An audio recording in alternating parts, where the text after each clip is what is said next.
સુરતમાં પાર્લે પોઈન્ટ વિસ્તારમાં એક બંગલામાં શોર્ટ સર્કિટના કારણે લાગી ભીષણ આગ. સુરતમાં આવેલા પાર્લે પોઈન્ટ નજીક અંબિકા નિકેતનની પછાડી આવેલા બંગલામાં ભીષણ આગ લાગી. મળતી માહિતી મુજબ શેટ્ટી નામક બંગલામાં આગ લાગી હતી.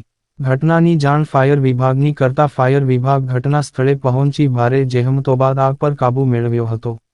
આ ઘટનામાં કોઈ માલનું નુકસાન થયું ન હતું અને કોઈને ઈજા થઈ ન હતી.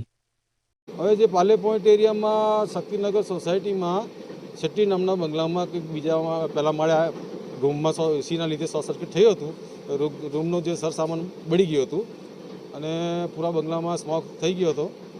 BS8 પહેરી અમે કંટ્રોલ કરી લીધું હતું અને બીજું કે કોઈક જાન કે ઈજા નુકસાન થયું નથી.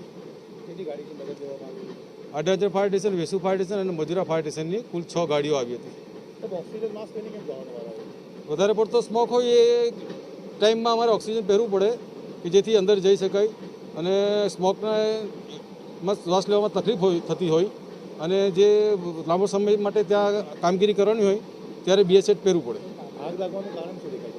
આગ લાગવાના કારણમાં એસીમાં શોર્ટ સર્કિટ જેવું જણાય છે હાલ. બાકી તો તપાસ કરતાં આગળની જાણ મળશે.